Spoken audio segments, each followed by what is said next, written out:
প্রিয় এসএসসি শিক্ষার্থীরা, আজকে আমরা আলোচনা করব আমাদের ফিজিক্স ফার্স্ট পেপারের দ্বিতীয় অধ্যায় ভেক্টর এই চ্যাপ্টারটা নিয়ে। এই চ্যাপ্টার আমরা বিস্তারিত আলোচনা করব, একদম বেসিক থেকে অ্যাডভান্স পর্যন্ত সবকিছু আমরা এই ক্লাসে যাব। প্রথমত আমাদেরকে বুঝতে হবে যে ভেক্টর আসলে কি জিনিস। ভেক্টর বেসিকলি রাশি। রাশি কি? যা কিছু এই পৃথিবীতে পরিমাপ করা যায় তার সবই হচ্ছে রাশি। এখন রাশি দুই প্রকার আমরা জানি, একটা হচ্ছে স্কেলার রাশি, একটা ভেক্টর রাশি। অর্থাৎ যেই রাশি পরিমাপ করে পরিপূর্ণভাবে অর্থ প্রকাশ করার জন্য শুধু মান না, মানের সাথে দিক দরকার হয়, সেই সকল রাশিকে ভেক্টর রাশি বলা হয়। একটা উদাহরণ দিই, আমি যদি জিজ্ঞেস করি যে এখন কয়টা বাজে, তুমি বলবা যে ভাইয়া বিকাল 5টা বাজে। কথার কথা। দেখো, আমি কিন্তু বুঝে গেছি যে কয়টা আসলে বাজে, কোনো ডিরেকশন আমার দরকার পড়তেছে না। বা আমি যদি বলি যে কতক্ষণ পর পরীক্ষা শুরু হবে, তুমি বলবা ভাইয়া 2 ঘন্টা পরে পরীক্ষা শুরু হবে। দেখো, 2 ঘন্টা সময় বুঝিয়ে দিচ্ছ, কোনো দিকের দরকার নেই। কিন্তু আমি যদি বলি যে তুমি 10 নিউটন বল আমার দিকে অ্যাপ্লাই করো, এই যে 10 নিউটন বল অ্যাপ্লাই করো, তাহলে 10 নিউটন বল তুমি কিভাবে অ্যাপ্লাই করতে পারো? 10 নিউটনে তুমি এইভাবে ধাক্কা দিতে পারো, এইভাবে ধাক্কা দিতে পারো, এইভাবে ধাক্কা দিতে পারো, এইভাবে ধাক্কা দিতে পারো। অর্থাৎ বল যখন তুমি অ্যাপ্লাই করতেছো তখন তুমি দেখতেছো যে একটা ডিরেকশন স্পেসিফিক ভাবে দরকার, নাইলে ওই বল কোন দিকে অ্যাপ্লাই হচ্ছে এটা বোঝা যাচ্ছে না। সো এই ধরনের যত রাশি আছে সব রাশিকে আমরা বলি ভেক্টর রাশি। এখন কথা হচ্ছে যে আমরা এখন যে জিনিসটা পড়বো, মনে করো যে তোমার কাছে একটা বক্স আছে। কি আছে? একটা বক্স আছে।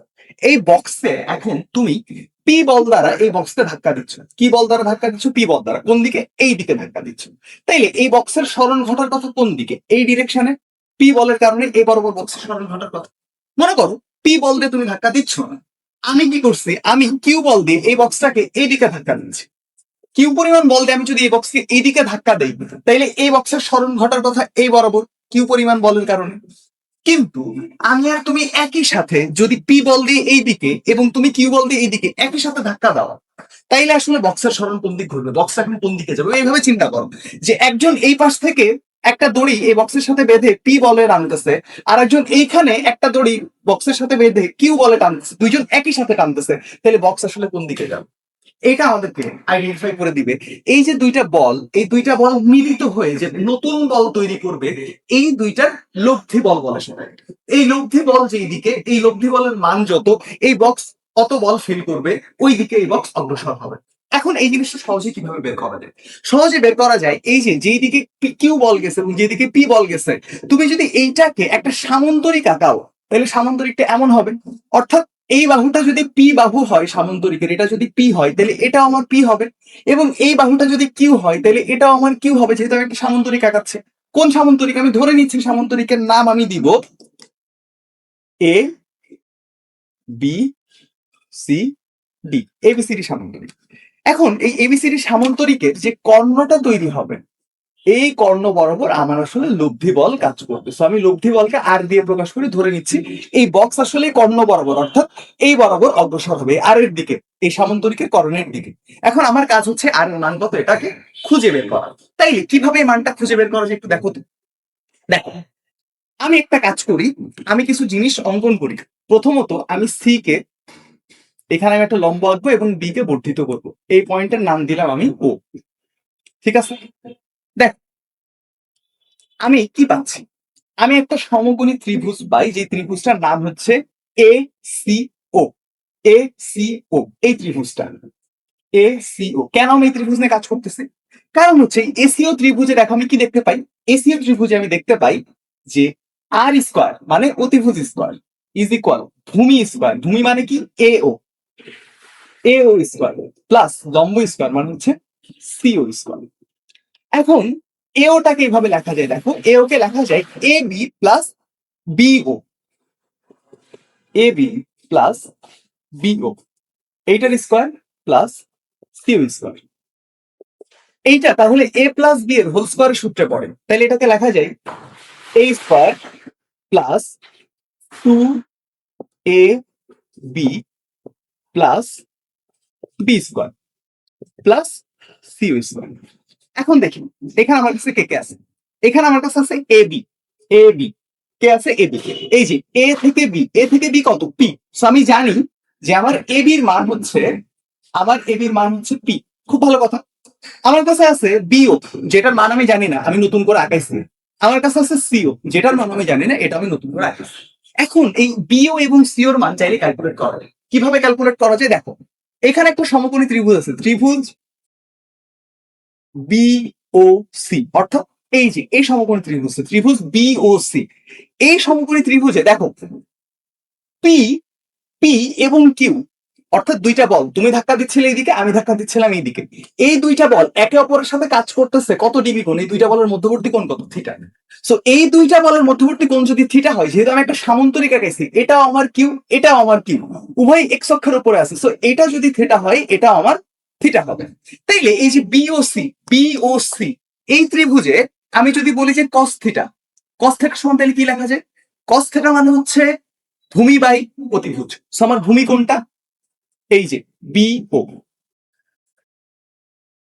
বিও কেন ভূমি, কারণ থিটার বিপরীত বাহু লম্ব, এটা হচ্ছে আমার লম্ব, এটা হচ্ছে আমার ভূমি, এবং এই যে এটা হচ্ছে আমার অতিভুজ। এখন অতিভুজ কি, অতিভুজ হচ্ছে বিসি, বিসি। ওকে, এখন আমি একটা মানটা বসাই, বিওর মান আমি বসাইতে পারতেছি না, কারণ বিওর মান আমি বের করতে চাই, কিন্তু আমি জানি যে বিসির মান হচ্ছে কিউ। কারণ আমি বিসি বাহুটা যখন আঁকাচ্ছিলাম, আমি বলছি কি যে আমি একটা সামান্তরিক আঁকাবো, সো আমি এডি বাহুর মতোই করে বিসি বাহুটা আঁকাইছি, সো এটার মান হচ্ছে কিউ। এর মানে আমি বলতে পারি যে বিও এর মান হচ্ছে কিউ কস থিটা। পাইছি, বিওর মান পেয়ে গেছে, এই যে বিওর মান পেয়ে গেছে, এবির মান পেয়ে গেছি পি, বিওর মান পেয়ে গেছে কিউ কস থিটা। নেক্সট, আমি যদি এখানে সাইন থিটার সূত্র অ্যাপ্লাই করি, তাইলে আমরা সবাই জানি সাইন থিটা মানে হচ্ছে লম্ব বাই অতিভুজ। লম্ব কত এখানে, সিও, অতিভুজ কত, কিউ। অতএব CO is equal Q sine theta, Q sine theta. এইবার এই মানগুলা আমি আসলে এই ইকুয়েশনে বসাই দিতে, অর্থাৎ তখন আমি কি পাবো, আর স্কয়ার সমান, আমি আর স্কয়ার সমান পাবো এবি, এবির মান হচ্ছে P, P square plus 2ab মানে 2p, বিও, বিও মানে কি Q cos theta, Q cos theta plus BO square, এর মানে বিওর মান কত, Q cos theta, Q cos theta, এইটার square plus CO square, CO square মানে হচ্ছে Q square sine square theta. এটাকেও এভাবে লেখা যায়, Q square cos square theta. এখন আমরা দেখতে পাই যে এইখান থেকে আমি আসলে চাইলে কিউ স্কয়ার কমন নিতে পারি। এইখান থেকে যদি কিউ স্কয়ার কমন নেই, তাহলে কি থাকে, sign square theta plus cos square theta. অর্থাৎ এই সাইন স্কয়ার থিটার কজ স্কয়ার থিটার মান কত, এক, এক। অর্থাৎ শুধুমাত্র কিউ স্কয়ার থাকে, তাইলে আমার রাশিটা কেমন দাঁড়াবে, আমার রাশিটা দাঁড়াবে P square plus Q square plus 2pq cos theta, কার মান, আর স্কয়ারের মান। অতএব লব্ধি আর এর মানটা আমি কত পাই, root over P square plus Q square plus 2pq cos theta. এই যে এইটার দিকে মনোযোগ দিতে হবে, অর্থাৎ দুইটা বল কাজ করতেছিল, একটা বল কাজ করতেছিল ধরো 10 নিউটন যেটা পি, আর একটা 20 নিউটন যেটা কিউ, এবং এই যে 10 নিউটন এবং 20 নিউটন এদের মধ্যবর্তী কোণ হচ্ছে থিটা। সো এদের লব্ধি কেমন হবে, লব্ধি বলের মান কত হবে, এটা যদি বের করতে চাই, এই হচ্ছে আমার সূত্র, P square plus Q square, অর্থাৎ দুইটা আলাদা আলাদা ভেক্টর রাশির square plus 2pq cos theta, এবং ওই দুইটা ভেক্টর রাশি যত ডিগ্রি কোণে কাজ করতেছে ওদের মাঝখানের কোণ কত, এই থিটা হচ্ছে তত বসাইতে হবে। এখন আমরা দেখব যে কিভাবে আমি এর দিকটা নির্ণয় করতে পারি। অর্থাৎ আমি এতক্ষণ লব্ধির মান বের করছি, কিন্তু যেহেতু লব্ধি একটা ভেক্টর রাশি, কারণ দুইটা ভেক্টর রাশির যোগফল একটা নতুন রাশি তৈরি হয়েছে, যাকে আমি বলতেছি লব্ধি। সো লব্ধির যেহেতু মান আমরা বের করছি, লব্ধির একটা দিক আছে, দিকটা কিভাবে প্রকাশ করবো, দিকটা প্রকাশ করবো হচ্ছে আমি যদি বলি যে আমার লব্ধি পি বলের সাথে আলফা কোণে আছে, তাইলেই কিন্তু আমি শুধু দিক পেয়ে যাবো। একটু চিন্তা করো, আমি তোমাকে বললাম যে তুমি এই নীল কলমের সাথে 20 ডিগ্রি কোণ করে হাঁটা শুরু করো, এর মানে তুমি 20 ডিগ্রি কোণ করবা, কোণ করার পর একটা রাস্তা পাবা, এই রাস্তা বরাবর হাঁটতে থাকবা, অর্থাৎ তুমি একটা স্পেসিফিক ডিরেকশনে পৌঁছাবা। তো আমি যদি বলি যে লব্ধি পি এর সাথে আলফা কোণে আছে, তাইলেই কিন্তু আসলে হয়ে যায়। এখন আমাকে আলফার মান বের করতে হবে। কিভাবে আলফার মান বের করা যাইতে পারে, খুব ইজি। দেখো, তুমি ত্রিভুজ এ সি ও, এই ত্রিভুজটার দিকে আরেকবার তাকাবে, A C O, A C ও এই ত্রিভুজ, এই ত্রিভুজ অনুযায়ী তুমি যদি বলো যে ট্যান আলফা সমান কত হবে, আমরা সবাই জানি যে ট্যান থিটা সমান লম্ব বাই ভূমি।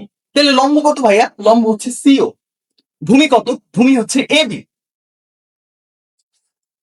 তাইলে আমি লিখতে পারি ট্যান আলফা সমান সিও, আর এই যে এবি, এবি মানে সরি ভূমি হচ্ছে এ ও, এ ও, এ ও এটা হচ্ছে ভূমি, এই এ ও মানে AB plus BO, AB plus bio.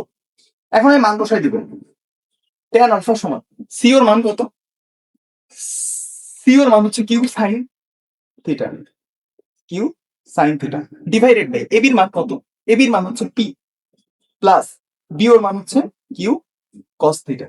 অতএব আমি আলফা সমান পাবো tan inverse Q sine theta divided by P plus Q cos theta. অর্থাৎ এইটা দিয়ে আমি দিকের সূত্র বা দিক কত, অর্থাৎ এই লব্ধি আর কি পরিমাণ অ্যাঙ্গেলে কার সাথে কত ডিগ্রি অ্যাঙ্গেলে ক্রিয়ারত আছে, এটা হচ্ছে তার দিক। দিক নির্ণয়ের সূত্র হচ্ছে এইটা। এই সূত্রটাতে আমাদের কনফিউশন তৈরি হয়। এখন এই কনফিউশনটাকে আমি কিভাবে ওভারকাম করতে পারি? দেখো, আমি চাইলে এইভাবে বলতে পারতাম যে ভাইয়া আমার লব্ধি পি এর সাথে আলফা কোণে না, আমার লব্ধি কিউ এর সাথে বিটা কোণে আছে, তাইলে সূত্রটা দেখতে কেমন হইতো? অর্থাৎ উভয় সঠিক, এর সাথে আলফা কোণও থাকতে পারে, কিউ এর সাথে বিটা কোণও থাকতে পারে। সেই ক্ষেত্রে এই সূত্রটা দেখতে কেমন হতো? একটা শর্টকাট আছে মনে রাখার জন্য যে কিভাবে আমি জিনিসটা মনে রাখতে পারি। দেখ, আমি লিখবো tan beta, tan beta equal, আচ্ছা আমরা সবাই জানি ট্যান মান হচ্ছে sine divided by cos, so tan beta equal আমি লিখবো sine theta divided by cos theta. এবার দেখো তো, যে কোণটা আমি নিছি বিটা, এই কোণটা আমি কার সাথে নিছি? এই কোণটা আমি নিছি কিউ এর সাথে। যার সাথে কোণ নিব তাকে নিচে একা একা রেখে দিব, অর্থাৎ কিউ নিচে একা একা থাকবে, পড়ে আছে কে? পি। তাহলে পি কে উভয় পক্ষে এইভাবে গুণ করতে, এই যে দেখো ট্যান বেটা সমান এই যে পেয়ে গেছি। এখন তুমি ক্যালকুলেট করে সরাসরি বেটার মান বের করতে পারবা। তুমি এখানে দেখো ট্যান আলফা সমান, দেখো তো আলফা কার সাথে ছিল? আলফা ছিল পি এর সাথে, এই জন্য দেখো পি নিচে একা একা, কিউ বসে গেছে। ট্যান আলফা সমান sine theta divided by cos theta. Clear? আশা করি ভেক্টর লব্ধি, লব্ধির দিক, এটা নিয়ে তোমাদের কোনো প্রবলেম হবে না। আমরা এখন ম্যাথ সলভ করে দেখবো যে আসলে আমরা ম্যাথ সলভ করতে পারি কিনা, এই জিনিসগুলো অ্যাপ্লাই করেছে ম্যাথের মধ্যে জিনিসগুলো দেখতে কেমন।